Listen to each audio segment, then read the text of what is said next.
Hello everyone and welcome back. It's been a while since we've done a mod review, but I was browsing the workshop and something really surprised me. Every now and then we get mods with different factions playable for different races, or just new races entirely. This one is a faction mod for the greenskins, but it's a faction based on a different type of greenskin that does exist on the lore, but most people have kind of forgotten about. The Iron Orcs, another breed of orc which is very much centered around BRETONNIA and are very chaotic in nature. So we've got a bunch of faction effects and lord effects here. Let's talk about it.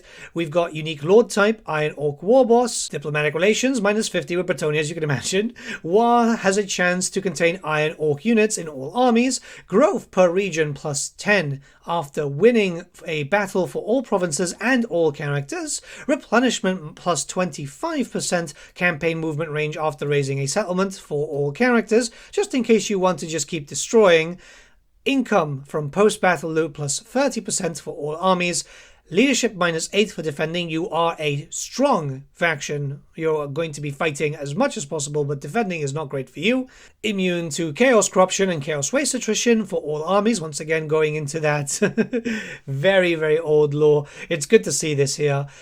Cannot confederate via diplomacy. Cannot recruit common orcs, black orcs, night goblins, or forest goblins. And finally, minor settlements only have one building slot. Alongside the fact that you have income from raiding +40% for Lord's army. This is for your Lord effects, and obviously a very unique war, which is going to focus very heavily on melee combat. So this was a blast from the past, and interestingly enough, I was talking to someone about the Iron Orcs very recently, so it's actually given me quite a smile. Let's jump into the campaign, because it's very unique to your other greenskin campaigns. So you're going to start off your campaign in Karak Izor, and yeah, it's going to be quite a tough one. You're going to be fighting a lot of different factions quite early on, depending on how the player bias kicks in. Early on, also, you have a peace agreement with Belagar. I would just suggest getting rid of that. It's going to be very problematic once he turns around, because he is quite strong. Taking him out early is doable, especially with your legendary lord, as he is very, very strong in melee and has some pretty good unique skills. You're going to be able to move a lot faster, obviously because of like replenishment, vigor loss reduction, and boosting up your new generic units. These are the Iron Orcs, giving them some quite strong physical resistance. It's going to focus kind of similar to a Khorne playthrough, though you do have access to some crossbows, and the crossbows themselves can be relatively useful. You do also have access to the Feats of Iron, which is going to make your character even stronger. This is available to your generic lords also, so just like Chaos, it's just, you know, get some specific stuff and get extra bonuses.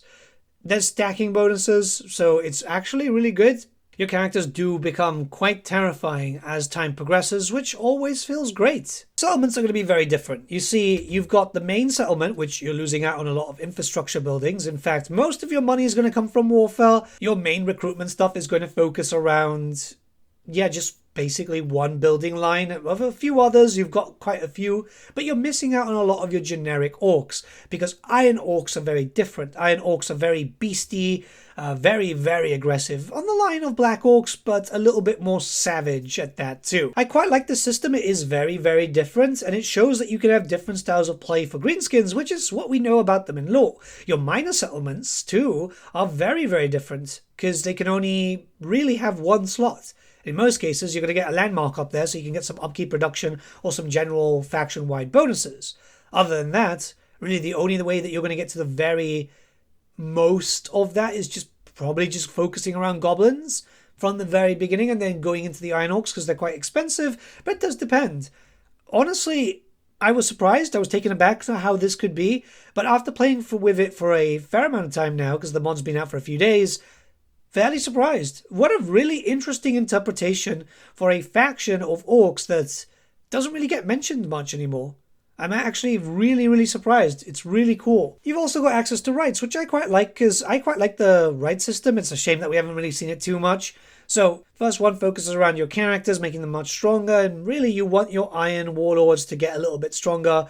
Then you've got Glorious Charge, recruitment cost reduction, extra recruit rank, control, which is really, really good for all provinces. It depends on what you want to use, but overall, I've seen this Oh, and if you're wondering about the buildings, don't worry, you do have a fairly good garrison when you start building up your main settlement building, so it's not like they're going to be undefended, you're not going to have to worry too much. There's a little bit of cash coming in through there too, so overall, you're in a pretty good spot. Even with the minor settlements, it's just important to note that, yes, it can get kind of expensive when it looks towards the Iron Orc units, and they're very good for that too, so they're not overcosted, it's just early on, you're going to suffer a little bit. Goblins are key for the very early game. I do have to stress out a little bit that yes, this is a very difficult campaign in certain senses because you will be public enemy number one. If you decide to declare war on Belagar, your reliability will take a massive hit, so you got to kind of plan out for that. Thing is, we're all aware Belagar's very tough, and of course,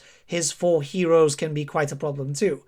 I got lucky here, for example, where you only had 2 embedded, but they can be extremely problematic, and if you are defending, like I am defending here, yeah, not the best type, because you lose a lot of leadership, but it's satisfying when you get that win. Believe me, it is extremely satisfying. Okay, so you do have another generic Lord option here because you do miss out on quite a lot. You can keep the Goblin Great Shaman, which is awesome, but the Iron Orc War Boss, very, very cool, has a lot of really good skills, can come with mount options too, and we'll talk about the mount options a little bit later, don't you worry. Well, we're almost done with the video, really. And yeah, melee focus. This is kind of like a Black Orc, keep that in mind, and this is how it's always going to be. This is what this subgroup of orcs have always been known for.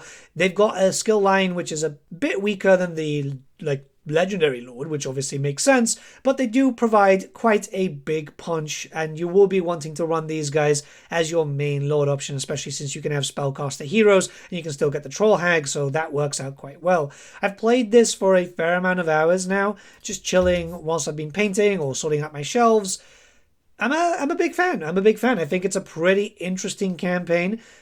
25 turns in, not a lot in terms of capture. I think it's probably one of my slowest in terms of movement, but it makes sense considering how expensive the big boys are, the Iron Orcs being around 200 treasury per turn each unit, and that's wild. So you're going to want to get a decent amount of upkeep production if possible. And here's the roster. So you've got the Legendary Lord, you've got a Lord option with a few mount options, and then a bunch of Iron Orcs. There's a few changes from the older lore. For example, some of these orcs I've seen with actual helmets when Iron Orcs don't generally wear helmets, and the mount is a boar rather than the horses, because there's some really, really hyper-aggressive horses in those mountains too, but that's fine. Obviously, they don't really exist. It would have been very difficult to model, and well, there's no real full interpretation of said horses, so it's kind of hard to actually go for that when there's maybe 1 or 2 sentences. Modders obviously don't have access to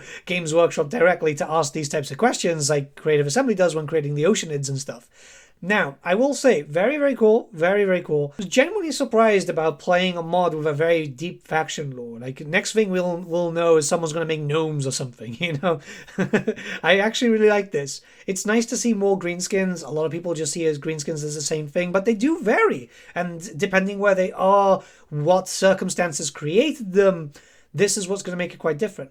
Obviously, yeah, you do have some bows and stuff, which is a interpretation which I do believe is a modder's interpretation. I think that works out quite well. And obviously some big monsters.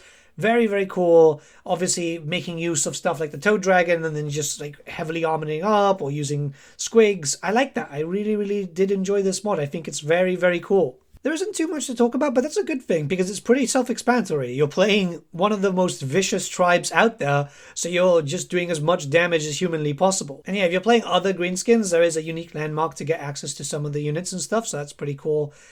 I would recommend this. If you want to play a greenskin campaign, I mean, Golbad wasn't great. Let's be very honest there. He's cool, but he's kind of lacking in some areas. This is probably going to be scratching that greenskin itch for you for a while, and it's going to give you something to tide you over whilst you're waiting for news, because who knows when Creative Assembly want to do that. But let me know what you guys think in the comments below. Have a great one, guys. Again, mod in the link below, in the description below, and have a good one. See ya!